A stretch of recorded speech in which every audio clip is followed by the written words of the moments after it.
All right, this has to be my most unhinged TBR video. My reading plans are all over the place right now. Let me take you through what I got on the go, what I'm hoping to finish this month, all the different book options that I'm trying to decide between. You help me decide, please. I got a ton of different genres and I can only read so much.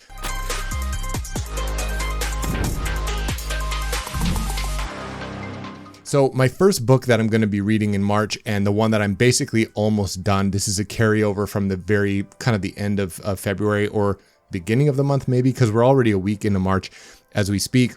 That is Andy Peliquin's Darkblade Assassin, Darkblade book number 1. And I'm like 2/3, maybe 3/4 of the way through right now. Really enjoying this one. This will probably be, it's actually not the first book that I'll wrap up in March because I'll tell you about what I kind of just finished. But this is definitely going to be the first big book that I'll finish in March.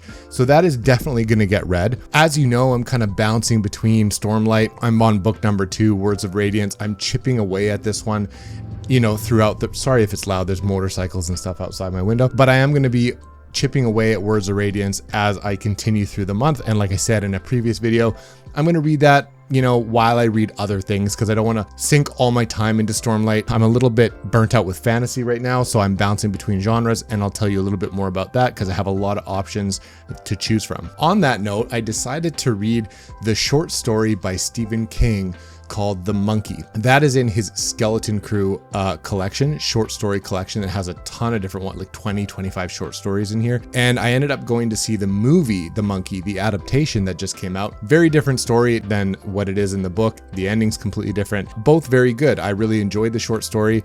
I read that in March. I'll talk a little bit more about that in an upcoming video.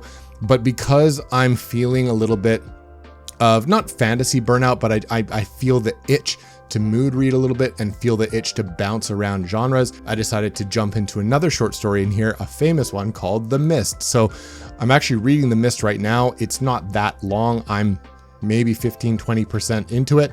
So I'm going to be reading The Mist in March for sure, because like I said, I've already made a dent in that one, and I'm enjoying bouncing around different genres. On the theme of keeping things kind of dark, I'm going to get to A Fool's Hope, book number 2 in Mike Shackle's The Last War series. I did a dedicated review on We Are the Dead, book number 1. Really enjoyed it. This is grimdark fantasy, and I'm kind of in that mood right now, so I might reach for this one. I just don't know when in the month I will start it. It may or may not be a carryover, but we will have to see. To balance out some of the dark stuff that I've been in the mood for and that I've also read, I read at the beginning of the month George R.R. Martin. I read like a short story by him. It was like 40 pages, and that was The Ice Dragon. It was a really nice kind of YA melancholic story about a girl who befriends a dragon and her village gets attacked and she has to kind of, you know, save her family in a weird way. I don't want to give too much away because it's only like 40 pages or something. It's about sacrifice and emotional detachment and, you know, survival and the inevitability of change. And it's a nice story. I think I gave it 3.5, but that made me really want to get back to George R.R. Martin's writing, because his writing is beautiful, even in that short story that doesn't take place in the world of A Song of Ice and Fire. It was out long before that was even a thing, but you know, it got me itching for George R.R. Martin's writing again. And I know what you're saying, Theo, why don't you just continue on with A Dance with Dragons? Because it's a longer book and I want to save that, and that if I finish it, that means I've read A Song of Ice and Fire, and I know I'm going to want to just go back and do a reread right away. So I will read that one, probably not this month, but like next month or the month after. Within the next couple of months, I'm going to be finishing up A Dance with Dragons.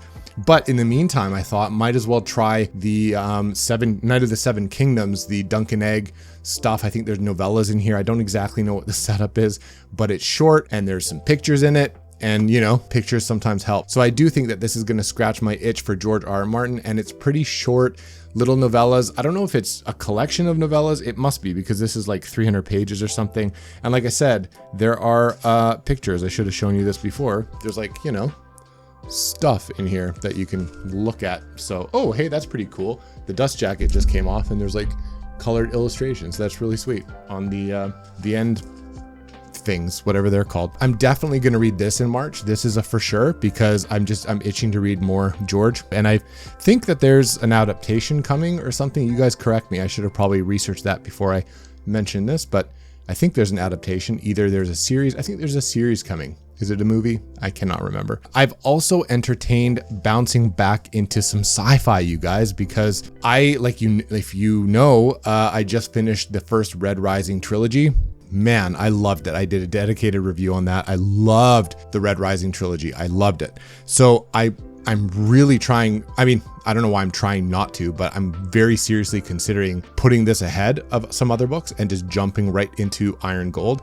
I know that the books that come after the first trilogy, starting with Iron Gold, are a bit different. They go into third person or multi POV, I believe. They're a little darker. They are just different. And some people like them. Some people don't like them as much. On the whole, people are pretty high on the latter books in the series. And so I'm thinking that I was going to take a break before getting to this. Like, just savor the first trilogy, think about it, let it simmer, because the ending was beautiful and those books I had a blast with them. So I kind of just want to let those simmer a little bit before diving into the rest of them. But it's getting hard not to see this on my shelf and just pick it up. So I'm considering jumping into this.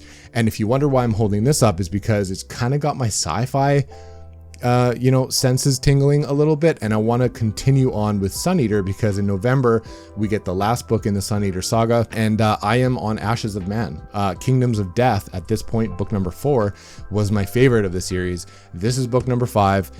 Is it book number 5? It is book number 5, because I have Disquiet Gods up there, which is book number 6, and then there's book number 7 releasing in November, and it was supposed to be a 6-book series, but some of them got split up or whatever. So Ashes of Man, should I continue with this? I've read some of the short stuff, like the novellas or short stories. I can't remember. I'm actually going to watch one of Petrick's video that I have scheduled to watch later, which goes through some of the reading, like the reading order and stuff, and he ranks them in that video. So I was gonna watch that video and refresh my memory on the reading order and figure out if there's any short stories, novellas, whatever that I've missed that I should read before continuing on with this one.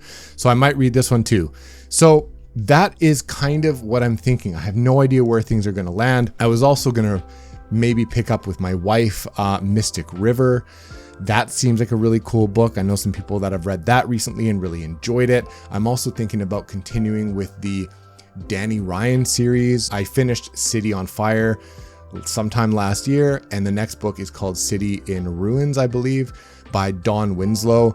Really cool kind of 80s setting, mafia, gangster, Irish crime family type thriller story. I had a really good time with the first one, and I was kind of itching for like a thriller or something. I almost picked up a Harry Bosch book, because I love those books, and I think I'm on book number 4 or something like that. Those are always really quick and easy to read, by Michael Connolly. Super consistent. Love those books. I honestly don't know what I'm gonna pick up. I have some stuff on the go. I have 2 other books really that are in the works. I won't talk about them right here, but I have a couple.